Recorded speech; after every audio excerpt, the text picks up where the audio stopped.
టీజీఎస్ఆర్టీసీలో సమ్మె సారెన్ మోగింది. జేఏసీ నాయకులతో ప్రభుత్వ కమిటీ జరిపిన చర్చలు విఫలమయ్యాయి. దీంతో అర్ధరాత్రి నుంచి ఆర్టీసీ బస్సులు డిపోలకే పరిమితమయ్యాయి. వాటి నుంచి రాష్ట్రంలో ప్రజా రవాణా స్తంభించనుంది. ప్రభుత్వంలో ఆర్టీసీ విలీనం, వేతన సవరణ అమలుతో పాటు ఇతర సమస్యలను పరిష్కరించాలని ఆర్టీసీ కార్మికులు ప్రభుత్వాన్ని డిమాండ్ చేస్తున్నారు. దీంతో ఆర్టీసీ ఉద్యోగుల సమస్యల పరిష్కారం కోసం తెలంగాణ ప్రభుత్వం కమిటీని నియమించింది. నిన్న సచివాలయంలో ఐఏఎస్ అధికారుల కమిటీతో టీజీఎస్ఆర్టీసీ సంఘాలు 4 గంటల పాటు చర్చలు జరిపాయి. అయితే సమస్యల పరిష్కారం కోసం కమిటీ 4 వారాల టైం కోరింది. అందుకు ఆర్టీసీ జేఏసీ అంగీకరించలేదు. చర్చలో ఎలాంటి పురోగతి లేకపోవడంతో సమ్మెకు దిగుతున్నట్లుగా ప్రకటించాయి కార్మిక సంఘాలు. ఆర్టీసీ కార్మికుల సమ్మె నేపథ్యంలో ప్రభుత్వం ప్రత్యామ్నాయ ఏర్పాట్లు చేస్తోంది. ప్రజలకు ఇబ్బందులు తలెత్తకుండా తక్షణ చర్యలు చేపట్టాలని, ప్రత్యామ్నాయ రవాణా ఏర్పాట్లు చేయాలని ఆర్డీఓలను ఆదేశించింది. గ్రేటర్ హైదరాబాద్ పరిధిలో వీలైనన్ని ఎక్కువ ప్రైవేట్ వాహనాలను అందుబాటులో ఉంచాలని నిర్ణయించింది.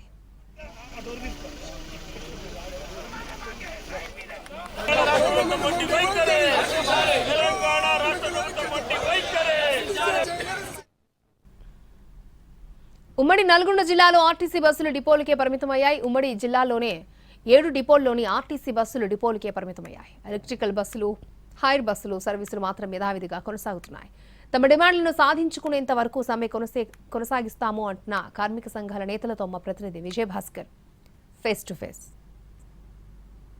ఉమ్మడి నల్గొండ జిల్లా వ్యాప్తంగా ఆర్టీసీ సమ్మె ప్రశాంతంగా కొనసాగుతుంది. బస్సులన్నీ కూడా డిపోలకే పరిమితమైన పరిస్థితి ఉంది. ఎలక్ట్రిక్ బస్సులు మినహా మిగతా బస్సులన్నీ కూడా డిపోలకే పరిమితమయ్యాయి. కార్మికులంతా కూడా నిరసన వ్యక్తం చేసేందుకు ఇప్పుడిప్పుడే డిపోలోకి చేరుకుంటున్నారు. జేఏసీ నాయకులు ఉన్నారు, వారితో మాట్లాడే ప్రయత్నం చేద్దాం.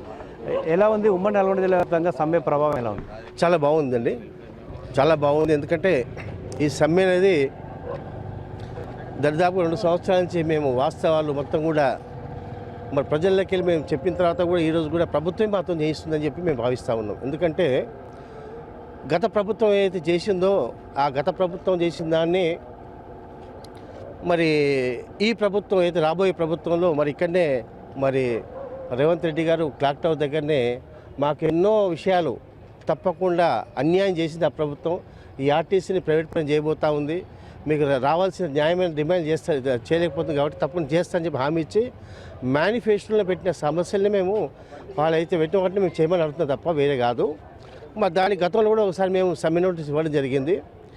ఇచ్చిన తర్వాత అప్పుడున్న మాకు ఉన్నది సాంబశివరావు ఎమ్మెల్యే గారు కానీ, కోనరావు ఎమ్మెల్సీ గారు కానీ, మరి పరిగి ఎమ్మెల్యే గారు, దేవరకద్ర ఎమ్మెల్యే గారు ట్రాన్స్పోర్ట్ మినిస్టర్ సమక్షంలోనే మా జేఈసీతో ఒక మీటింగ్ పెట్టేసి అప్పుడు పాకిస్తాన్లో యుద్ధం జరుగుతూ ఉంది, దయచేసి 2 నెలలు మాకు సమయం ఇవ్వండి, దాని తర్వాత మేము తప్పకుండా పరిష్కారం చేస్తామని చెప్పిన తర్వాత 6 మాసాలైనా కూడా ఇంతకే పరిష్కారం చేయకుండా గత ప్రభుత్వం ఏది చేయబోతూ ఉందో ఈ ప్రభుత్వం ఏంటంటే మరి ఈ ప్రభుత్వం ఏంటంటే తప్పకుండా ప్రైవేట్ పరం చేస్తారని చెప్పిన ఈ ప్రభుత్వం ప్రైవేట్ పరం జేబీఎం అనేది తప్పకుండా పూర్తిగా వచ్చేసి గతంలో ఓన్లీ హైదరాబాద్లో ఓన్లీ ఎయిర్పోర్ట్ మాత్రమే జేబీఎం బస్సులు నడిచినాయి.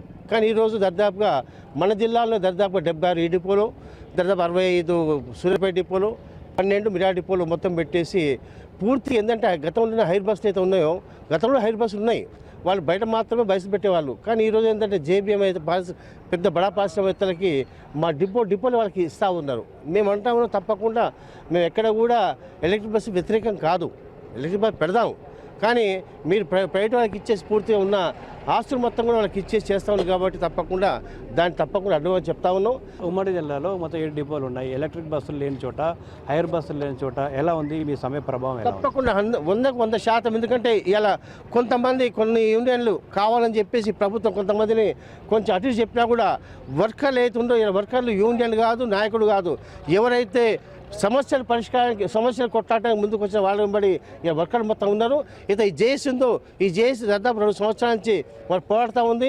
ఈ జేఏసీ వైపు ఉండి మరి తప్పకుండా మొన్న కూడా వాళ్ళు మండే నాడు మిగతా కొన్ని సంఘాలు, చిన్న సంఘాలు కూడా అందరూ అసోసియేషన్లు, SC ST association, minority association అందరూ కూడా పూర్తి స్థాయిలో ఇలా ఆర్టీసీ సమ్మె వైపు ఉన్నారు. మొత్తంగా ఈ సమ్మె కొనసాగుతుంది. మా సమస్యల డిమాండ్లు పరిష్కారం అయ్యేంత వరకు ఈ సమ్మె కొనసాగుతుంది. రాబోయే రోజుల్లో పూర్తి స్థాయిలో అన్ని సంఘాలు సమ్మెలో పాల్గొంటాయని కూడా ఆర్టీసీ జేఏసీ చెప్తుంది. కెమెరామెన్ బాలుతో విజయభాస్కర్, ఎన్టీవీ, నల్గొండ జిల్లా.